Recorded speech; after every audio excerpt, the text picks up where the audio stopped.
myself, Dr. Tanu Srivastava, GGIC, Vijayanagar, Ghaziabad, chemistry lecturer, under the influence of Srimati Sudharani Katiyar, principal ma'am. Today I have started a new chapter, solid state, and the topic is radius of the atom. बच्चों, radius क्या होता है, जिसे हम क्या कहते हैं हिंदी में, त्रिज्या कहते हैं। किसी भी आपने स्फेयर या सर्कल का पढ़ा होगा तो रेडियस आप निकालते हो। तो हम जब केमिस्ट्री की बात करते हैं, आपने पीरियोडिक टेबल में बच्चों पढ़ा हुआ होगा कि जो ये एटम है, सॉलिड की बात करें तो सॉलिड के एटम्स क्या होते हैं, क्लोजली पैक्ड, मतलब वो ऐसे एक दूसरे से जुड़े रहते हैं कि इनके बीच में जो होता है इंटरमॉलिक्यूलर जो स्पेस होता है वो बिल्कुल कहते हैं जीरो या बहुत ही कम होता है। तो अगर हम ये दो एटम ले लें और इसे हम क्या कहते हैं, ये इसका न्यूक्लियस है, अगर इसके बीच की बच्चों डिस्टेंस निकालनी है और इसे मान ले d है, तो आपको पता है कि ये इसका क्या है, रेडियस है। तो रेडियस इज इक्वल टू क्या हो जाएगा, d/2। और आपको पता है कि जो आपकी रेडियस होती है वो डायमीटर की क्या होती है, हाफ होती है। ये आपको अच्छे से पता है। अब इसी कॉन्सेप्ट को यूज करके हमें क्या निकालना है, edge length of unit cell. Edge क्या है कि एज लेंथ क्या है, ये बच्चों आपका क्या है, ये एक यूनिट सेल है। आपके सिलेबस में सिर्फ क्यूबिक यूनिट सेल है, जिसकी आपको रेडियस निकालने पड़नी है कि हम कैसे निकालेंगे। ये जो आपकी लेंथ है इसे हम क्या कहेंगे, एज लेंथ। अब एक बार ये समझ लीजिए बच्चों कि यूनिट सेल क्या होती है। यूनिट सेल क्या है कि स्मॉलेस्ट आपका क्या है, एक तरीके से यूनिट है जिसका क्या होता है, रिपीटेशन होता है क्रिस्टल लैटिस को बनाने में। Unit cell is a repetition to form a whole crystal lattice. इसकी अगर हमें स्टडी करनी है तो हमें एक यूनिट को लेना पड़ेगा। हम क्या करते हैं कि बहुत सारे पूरे क्रिस्टल की स्टडी नहीं करते। अगर हम एक यूनिट सेल ले लें, पर्टिकुलर यूनिट जिसमें कि आपकी क्या हो, एज लेंथ निकालनी हो, तो हम क्या करते हैं, इस डायग्राम से हमें क्या निकालना है, आपका एज लेंथ निकालना है। अब सबसे पहले आप इस चैप्टर में पढ़ चुके हो कि तीन आपको क्यूब यूनिट सेल की स्टडी करनी है। पहले क्या है, सिंपल यूनिट सेल, दूसरी क्या है, face centred cubic unit cell, तीसरी क्या है, बीसीसी या body centred cubic unit cell. Simple cubic unit cell को बच्चों हम प्रिमिटिव भी कहते हैं। हम कहते हैं क्योंकि स्टार्टिंग है और ये एकदम सिंपल है, तो इसे हम क्या कह सकते हैं, प्रिमिटिव। अब इसकी अगर रेडियस निकालनी हो, अब आपको पता है कि इन तीनों भी, जो आप पहले प्रीवियस लेक्चर में आप ये देख चुके होंगे कि इन तीनों में पहले हम अरेंजमेंट देखते हैं कि जो एटम्स का अरेंजमेंट कैसे है क्यूब में, उसके अकॉर्डिंग हम रेडियस या एज लेंथ को क्या करते हैं, निकालते हैं। सिंपल में आपको पता है बच्चों, प्रिमिटिव में कि atoms are only present at the corners, not in the centre, not in the faces. अब अगर हम एक ये आपका ले लें, क्यूबिक सेल ले लें, और इसे आपको पता है कि ये आपकी क्या है, एज लेंथ है, और ये है उन भी जो एटम्स यहाँ अरेंज है उसका न्यूक्लियस है। अब हम सपोज एक इसकी एज लेंथ ले ले तो दो आपके एटम्स देखिए यहाँ पे अरेंज है। दो जो एटम्स अरेंज है वो किसके फॉर्म में, आपके स्फीयर के फॉर्म में है। और यहाँ देखिए कि एक रेडियस ये पार्टिसिपेट कर रही है इस सर्कल की या इस एटम की, और एक रेडियस क्या कर रही है, इस पार्टिसिपेट कर रही है। अगर आप एज लेंथ आपको निकालना है तो आप a is equal to 2r लिख सकते हो। सिंपल देखो, a इज इक्वल टू आप 2r क्या कर सकते हो, लिख सकते हो। और अगर आपको रेडियस निकालना है तो रेडियस आपकी क्या हो जाएगी, सिंपल क्यूबिक में r is equal to a/2। a आपका क्या है, एज लेंथ है, r है रेडियस ऑफ सिंपल क्यूबिक। अगर आपको ये दे दिया जाए कि मॉलिक्यूल्स का arrangement are at simple cubic unit cell, तो उसमें अगर रेडियस निकालना हो तो उसका फॉर्मूला बच्चों क्या होगा, r is equal to a/2। ये क्लियर हो गया। नेक्स्ट हम आते हैं face centred cubic unit cell. अब फेस आपको पता है कि जैसे क्या होता है कि क्यूब अरेंज है, तो जो ऊपर से हमें जो फेस, फलक कहते हैं जिसे, वो जो दिखाई दे रहा है, एक हमारे आगे है, एक पीछे है, एक लेफ्ट है, एक राइट, एक ऊपर है और एक नीचे, जो फेसेस होते हैं, कमरा है उसके ऊपर नीचे आप देखिए क्या होते हैं, फेसेस होते हैं। तो जब फेसेस में जो होते हैं हमारे एटम्स अरेंज होते हैं तो उसे हम क्या कहते हैं, फेस सेंटर्ड। अब आप बात करिए, देखिए कॉर्नर्स पे तो होंगे ही होंगे, साथ में आप इसकी ऊपर वाली फेस, फिर इधर वाली, फिर ये वाली, फिर ये वाली, देखिए 4 ये हो गया, और एक ये नीचे ये आगे वाली और एक पीछे वाली, 6 फेसेस हो गई आपकी। तो जब ऐसे मॉलिक्यूल्स का अरेंजमेंट होता है या एटम्स का अरेंजमेंट होता है तो उसे हम क्या कहते हैं, फेस सेंटर्ड क्यूबिक यूनिट्स है। अब हम क्या करें, एक फेस ले लें, क्योंकि हमें सिर्फ एक फेस को देख के निकालना है ना कि उसकी एज लेंथ और रेडियस क्या है। तो ये जो हमने डॉटेड मैंने जो किया हुआ है इसको हम फेस मान लें। अब एक फेस ले लिया तो इसे फेस ले लिया हमने, तो ये आपको पता है कि ये भी ए है, ये भी ए है, ये भी ए है, ये भी ए है, ये देखिए ये ए है। ये भी आपका क्या है, ए। ठीक है, अब आप देखिए, आप देख रहे हो कि दो कॉर्नर्स के इस पे एक एटम्स है और एक आपका क्या है, फेस का है। तो टोटल कितने हो गए, 3 हो गए। अब आप ध्यान से देखो कि ये आधा सर्किल है तो इसकी ये आधी ये रेडियस, ये पूरा होल सर्किल है यानी 2r, फिर आपका ये आधा सर्किल है देन r। अब आपने क्या पढ़ा होगा, पाइथागोरस आपने पढ़ रखी है कि ये देखिए a का स्क्वायर, अगर सपोज हम मान लें कि ये 90 डिग्री पे है ट्राइंगल, अकॉर्डिंग टू पाइथागोरस आपको पता है a अगर इसे मान ले, b इसे, c इसे, तो ac square is equal to आपका क्या हो जाएगा, ab square plus bc square. अगर आप इसे मान लो, इसे आप 4r कर दो और इसे आप a कर लो, तो a square plus a square is equal to 4r का स्क्वायर हो जाएगा अकॉर्डिंग टू पाइथागोरस। ये 2a है, 2a स्क्वायर हो गया, 4 का स्क्वायर करोगे तो बच्चों 16, r का r स्क्वायर, a स्क्वायर, ये 2 आपका किस में आ गया, डिनोमिनेटर में आ गया, then it is a numerator. a square is equal to 2 से इसको डिवाइड करोगे 8r square, a is equal to, अब आप रूट को कैसे लिख सकते हो, रूट अंडर रूट करोगे तो a is equal to under root a r कर सकते हो, इसे कर सकते हो इसे, और आप इसे ऐसे करोगे तो 2 इंटू 2 इंटू 2 कर सकते हो। अब इस 2 को बाहर कर लो और ये 4 आ गए तो 4 का अंडर रूट क्या होता है, 2, तो देन आप इसको ये लिख सकते हो। अब रेडियस आपको निकालना है, चाहे a के फॉर्म में लिखो, a is the edge length, r is the radius, r is equal to a by 2√2। अगर face centred cubic unit cell हो बच्चों, तो अगर हमें रेडियस का फॉर्मूला देखना है या एज लेंथ का फॉर्मूला देखना है तो वो होगा r is equal to a 2√2 and the simple cubic cell में r is equal to a by 2। अब हम देन आते हैं body centred cubic unit cell. Body centred, तो पहले ये समझ लो बच्चों, फिर से एक बार रिकैप हो रहा है कि बॉडी सेंटर्ड यूनिट सेल होती क्या है। बॉडी सेंटर्ड कहने का मतलब ये है कि बच्चों कॉर्नर्स पे तो होंगे ही होंगे आपके एटम, साथ में सेंटर पे भी होंगे। अगर आप एक कमरा ले लो और उसके कॉर्नर्स पे है और सेंटर में भी हो तो उसे हम क्या कहेंगे, बॉडी सेंटर्ड क्यूबिक। अब क्या होता है कि हमने वहां फेस सेंटर्ड की बात की थी, यहाँ हम बॉडी की बात कर रहे हैं। तो बॉडी सेंटर्ड में आप ये देखिए कि हम सपोज कमरे में देखिए यहाँ खड़े हुए हैं, ठीक है, यहाँ खड़े हैं और इस कॉर्नर से दूसरे कॉर्नर की तरफ चले जाएं तो एक डायगोनल होगा ना, आप ट्रायंगल में डायगोनल पढ़ते हो ना जिसे विकर्ण कहते हो, एक उस कॉर्नर को ले ले, उस कॉर्नर तक खींचे तो अब ये देखिए कि कितने आपके एटम आएंगे। अब बॉडी सेंटर्ड में देखिए एक आपका ये आ गया एटम, एक ये सेंटर वाला, देन आपका ये। अब अगर हमें इसको 1 मान ले और इसको 2 मान ले और इधर तक पहुंचना हो, हमें सपोज हमें यहाँ तक जाना हो तो या तो हम इस रास्ते को चूज करें या तो यहाँ जाए और फिर यहाँ से, तो ये आपकी एक एज लेंथ, ये आपकी एक एज लेंथ, देन आपकी ये एक एज लेंथ। अब अगर इसे मान लो आप कि ये देखिए 1r 2r और ये वही 4r का स्क्वायर जो मैंने आपको प्रीवियस में बताया था, यहाँ पे यहाँ तक पहुंच रहे हो तो इससे आप मान लो कि आपका ये पाइथागोरस एक ट्रायंगल ही बन रहा है। हमें यहाँ तक पहुंचना ही पहुंचना है, वो सिर्फ रास्ता अलग है कि हम सीधे पहुंचे चाहे हम यहाँ से वहां पहुंचे। इसे हम क्या कहते हैं, बॉडी डायगोनल। बहुत इंपॉर्टेंट है कि व्हाट इज बॉडी डायगोनल। जहाँ खड़े हैं वहां ऊपर दीवार से एक पॉइंट, दूसरे कॉर्नर्स पे चले जाइए, एक विकर्ण खींच दीजिए, दिस इज बॉडी डायगोनल। अब देखिए ये 3a स्क्वायर हो जाएगा, ये 16r स्क्वायर हो गया। अब r स्क्वायर 3/16a स्क्वायर हो गया। आपको पता है कि 4 का अंडर रूट है तो रूट 3a/4।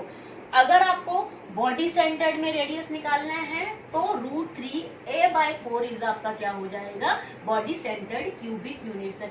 अब सिंपल है, आपको ये कि लर्न करने के लिए हम क्या करते हैं, एक नोट पॉइंट लिख लेते हैं कि सिंपल हमें लर्न करने पे क्या हो, इजी हो, क्योंकि ये इंपॉर्टेंट टॉपिक है, ये रेडियस हमसे पूछा ही जाता है। तो नोट ये देख लीजिए कि अगर एफ सेंटर्ड की बात कर रहे हैं और हमें इसे रूट को सिंपल हमें करना है कि ए के फॉर्म में कर लीजिए, तो अगर ऊपर और नीचे हम अंडर रूट 2 से मल्टीप्लाई कर दे बच्चों तो ये 2 क्या हो जाएगा आपका, 2 इंटू 2 इज इक्वल टू 4 और ऊपर आ गया अंडर रूट 2 है। तो अगर याद करना तो एफ सेंटर्ड के लिए अंडर रूट 2a/4, बीसीसी के लिए अंडर रूट, यहाँ पे मैंने आपको बताया था अंडर रूट 3a/4 और सिंपल के लिए या प्रिमिटिव के लिए आपका क्या हो जाएगा, a/2। ये आपका यहाँ पे एज लेंथ या रेडियस खत्म हो गया। नेक्स्ट टॉपिक हम बात करते हैं कि पैकिंग फ्रैक्शन और पैकिंग इफिशिएंसी। अब पैकिंग फ्रैक्शन से क्या, आप कहीं जाते हो, सामान पैक करते हो ना, अपने अकॉर्डिंग पैक करते हो, तो हमें कहेंगे कि कितनी पैकिंग फ्रैक्शन है, कितना स्पेस है और कितने हमें कपड़े रखने हैं, यही तो है। तो हम यहाँ पे किसकी बात कर रहे हैं, हमारा क्या है कि एक यूनिट सेल है और उसमें हमारे एटम का क्या है, अरेंजमेंट है, कि हम कैसे एटम्स को अरेंज करें। सपोज हम ये मान ले रहे हैं कि हमारा ये बॉक्स है, अभी हम यूनिट सेल नहीं ले रहे हैं और उस पर हमें बॉल्स फिट करनी है, तो ये जितना हमें वॉल्यूम मिला हुआ है, हमें इतना वॉल्यूम मिला हुआ है ना, और हम बात कर रहे हैं कि कितने एटम इस स्पेस को ऑक्यूपाई कर ले, कि हमें एक क्या है, सूटकेस मिला हुआ है और उस पे हमें क्या करना है, सामान को अरेंज करना है, ठीक है। तो पैकिंग फ्रैक्शन क्या कि टोटल वॉल्यूम ऑफ आपका क्या हो गया, सूटकेस, और उसमें कितना हमने सामान या कितने कपड़े रखे, उसको अगर आप डिवाइड कर देंगे तो how much is its packing fraction. तो what is the formula, this is packing fraction. हमें इतना वॉल्यूम मिला और उतने वॉल्यूम में से कितने वॉल्यूम को एटम ने ऑक्यूपाई किया, उसे हम क्या कहते हैं, पैकिंग फ्रैक्शन। दैट इज, आप ये अंडरस्टैंड करिए कि ये आपका क्यूब है, क्यूब में आपके ये एटम्स अरेंज है। तो जब आप एटम्स को अरेंज करते हो, बच्चों यहाँ से मैंने बनाया है, मैंने एक बार आप ये देख लो, यहाँ पे मैंने इसे अरेंज किया, ये आप अरेंज कर रहे हो, तो आप देख रहे हो ना कि बीच में थोड़ा सा स्पेस रह जा रहा है जो कि अनऑक्यूपाइड है। ऐसा तो नहीं कि सारे ऑक्यूपाइड है, कुछ स्पेस क्या है, अनऑक्यूपाइड है। तो जितना ऑक्यूपाई करता है उसको इसके टोटल वॉल्यूम में से डिवाइड कर दोगे बच्चों, तो वो आपका क्या हो जाएगा, पैकिंग फ्रैक्शन, ठीक है, कि कितना इसका पैकिंग फ्रैक्शन है, कितना इसने स्पेस ऑक्यूपाई किया है। अब हम क्या बात करते हैं, पैकिंग फ्रैक्शन के साथ साथ बच्चों आपका क्या है, पैकिंग इफिशियंसी भी है। पैकिंग इफिशियंसी का मतलब क्या होता है, सब पढ़ते हो ना कि कितने परसेंट, अगर हम उसका परसेंट निकाल दें, हम जब नंबर में निकालें तो इसे फ्रैक्शन में हो गया। आप मैथ्स पढ़ते हो, फ्रैक्शनल कहते हैं ना कि कितने फ्रैक्शन में उसने ऑक्यूपाई किया। लेकिन अगर हम इसकी इफिशियंसी की बात करेंगे तो अगर इसी को हम 100 से मल्टीप्लाई कर दें और ये निकाल दे कि कितने परसेंट इसकी इफिशियंसी, कितना ऑक्यूपाई किया हुआ है, तो उसे हम क्या कहते हैं, पैकिंग इफिशियंसी। अब आपका क्या है कि जो वॉल्यूम ऑक्यूपाइड किया एटम ने, आपका जो भी एटम है वो किस फॉर्म में, स्फीयर है, स्फीयर के फॉर्म में है। और आपको पता है कि स्फीयर का वॉल्यूम क्या होता है, 4/3 pi r cube, 4/3 pi r cube होता है। तो इसको अगर आप इससे मल्टीप्लाई कर दोगे तो आपका क्या हो जाएगा, पैकिंग फ्रैक्शन और पैकिंग इफिशियंसी निकल जाएगी। इस पैकिंग फ्रैक्शन और पैकिंग इफिशियंसी को निकालने के लिए हमें ये पता होना चाहिए कि कितने नंबर ऑफ एटम पार्टिसिपेट कर रहे हैं आपके बीसीसी यानी बॉडी सेंटर्ड क्यूबिक में, फेस सेंटर्ड क्यूबिक में, देन सिंपल में। उससे आप इस वॉल्यूम को मल्टीप्लाई कर दोगे, तब ही आपका यह आ जाएगा कि कितने वॉल्यूम को ऑक्यूपाई किया है इस एटम ने। देन डिवाइड करोगे टोटल वॉल्यूम से, तो बच्चों आपका ये पैकिंग फ्रैक्शन निकल जाएगा। अब हम निकालेंगे सिंपल क्यूबिक सेल के लिए, body centred cubic unit cell के लिए और face centred cubic unit cell के लिए। पैकिंग फ्रैक्शन में बता रखा था मैंने आपको कि packing fraction is equal to volume atom कितना ऑक्यूपाई कर रहे हैं और उस यूनिट सेल का आपका टोटल वॉल्यूम कितना है, उसको अगर आप डिवाइड कर दोगे तो पैकिंग फ्रैक्शन आ जाएगा। इसी पैकिंग फ्रैक्शन को अगर आप 100 से मल्टीप्लाई कर दो तो आपकी क्या आ जाएगी, पैकिंग इफिशियंसी। अब आपको पता है कि सिंपल क्यूबिक यूनिट सेल में नंबर ऑफ एटम्स पर यूनिट सेल निकाल रखा था, 1 आता है, ठीक है। अब आपको पता है कि वॉल्यूम ऑफ द स्फीयर, जैसे ये जो आपका मॉलिक्यूल है वो कैसे अरेंज है, स्फीयर के फॉर्म में है। तो ये जो total volume of unit cell का है वो आपका क्या है कि कितना वॉल्यूम जो है ये एटम का है। और अगर आपको total volume of unit cell निकालना है तो आपको पता है कि वॉल्यूम आपका क्या होता है, क्यूब का, ए क्यूब होता है, ए क्यूब होता है।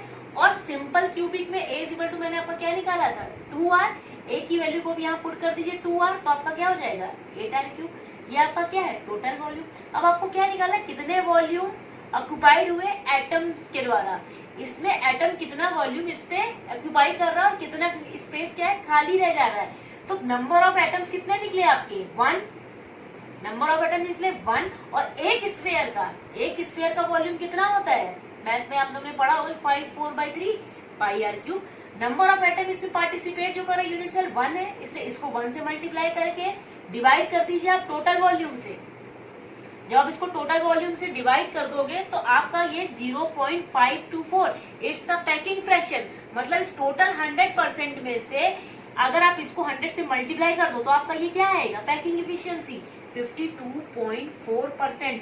यानी जो मॉलिक्यूल्स आपके या जो आपके एटम्स अरेंज है सिंपल क्यूबिक यूनिट सेल में, वो कितने हैं उसकी पैकिंग इफिशियंसी 52.4। यानी जितने रिमेनिंग है वो क्या है, एम्प्टी है।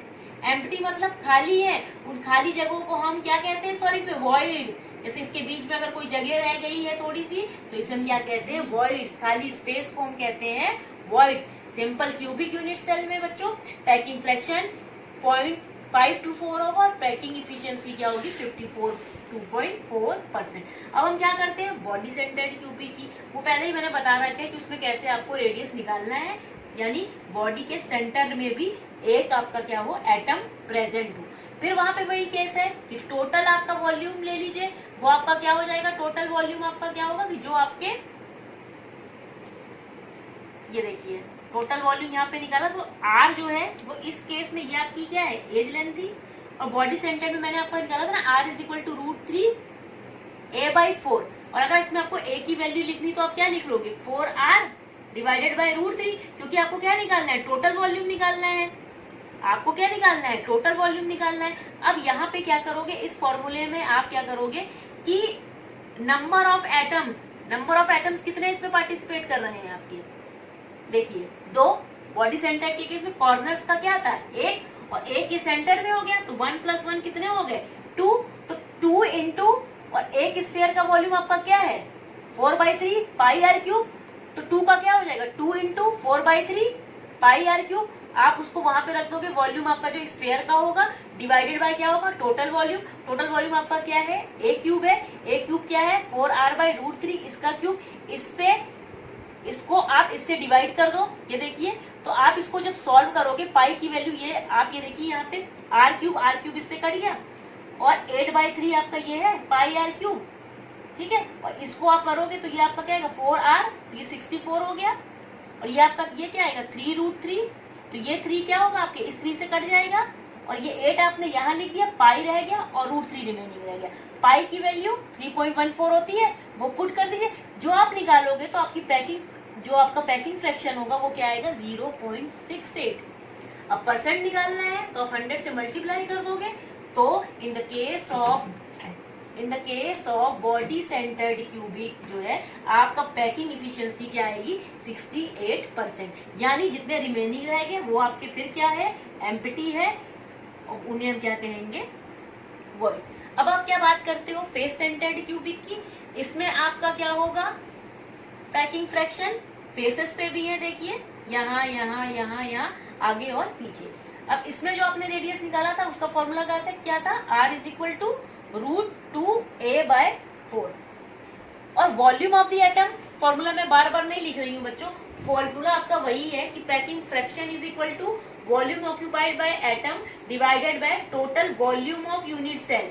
अब टोटल वॉल्यूम ऑफ द जो यूनिट सेल लिखते हो वो आपका क्या होता है, a³ होता है। और a की वैल्यू में जो भी आपकी सिंपल क्यूबिक की हो वो पुट कर दो, बॉडी सेंटर्ड की हो वो पुट कर दो, और देन फेस सेंटर्ड की हो। अब टोटल वॉल्यूम आपका a इज इक्वल टू, आप इससे इसको 4r/√2 कर सकते हो।